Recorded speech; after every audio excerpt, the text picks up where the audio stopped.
first we'll come in and introduce ourselves to you. We're going to review any of your back history. If you've had a history of injuries or surgeries to your back, that's information we want to know about. We will also review any potential allergies and medications that would contraindicate this procedure for you. Then we're going to walk you through every step of the procedure ahead of time to make sure we address any questions or concerns you might have.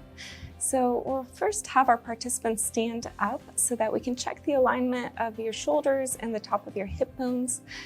We will palpate with our hands, so you'll feel our hands on your side feeling for the top of your hips, and that will guide us as to which position might be best for your back that day. So either we'll have you laying on your left side with your knees curled up towards your chest, or sitting at the edge of the exam table with a pillow where you curl forward over it. Either way, we're going to want you in a ball position to really open up the spaces between your vertebrae. At that point, we're going to roll up just the bottom of your shirt so you'll stay fully clothed throughout the procedure. We will feel again with our hands the top of your hip bones, and then you'll feel some pressure as we press with our thumb between the vertebrae. We're just checking which space might be most optimal for your back. Very frequently we go L4, L5. Sometimes that space is just a little tighter, and we will opt for L3, L4. Either way, your spinal cord ends all the way up at L1, so we have absolutely no interest in going anywhere near your spinal cord. Once we have found our spot, we make a mark or an indentation with the top of a pen, so you'll feel a little pressure when we do that. After that, you can stretch and relax while we clean our hands. We're going to set up our sterile field, so you'll hear some rumbling during that time. And once everything's prepared, you will again reposition yourself in that ball position.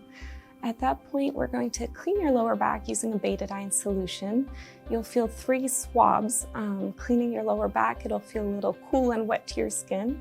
We'll let that dry and then apply a sterile drape over the space to keep it nice and clean throughout the procedure. First, we inject some lidocaine just under the skin to numb the superficial area. That does feel like a stick and a burn for about 15 seconds. We will warn you ahead of time and try to have you breathe through it as much as possible to really relax your muscles. After that, we will insert a little more lidocaine deeper into the space. And so the second stick is usually already less acute because you have some of the lidocaine on board.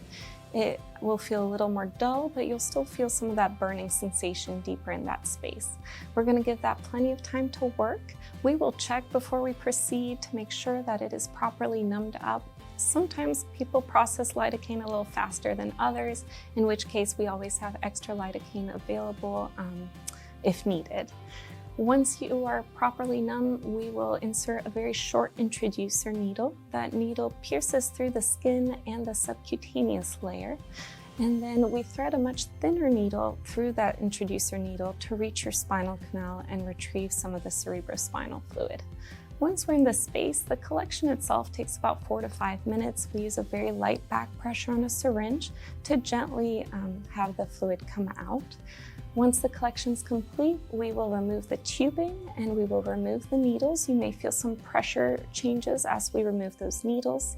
We will then put a Band-Aid over that space and clean your lower back using a wet paper towel, and then have you roll onto your back where you rest for about 20 minutes to jumpstart the recovery process. Your body replenishes the cerebrospinal fluid withdrawn within about 1 to 2 hours from the extraction. So we're going to do everything we can to help that along and encourage you to hydrate well that day and the next day as well, just to help with that replenishment. It's perfectly safe to drive home from the procedure. We just would not recommend a long road trip immediately after.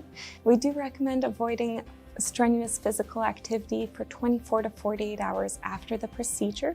So that includes anything with a lot of twisting or engagement of the core. So running or taking a Pilates or yoga class the next day would not be recommended. We really want you to take it easy for those 24 to 48 hours to minimize the risk of developing a headache. Our research coordinators will contact all of our participants 24 hours after the lumbar puncture just to make sure they're doing great. And you will have our contact information should you have any question or concern prior to that 24-hour check-in.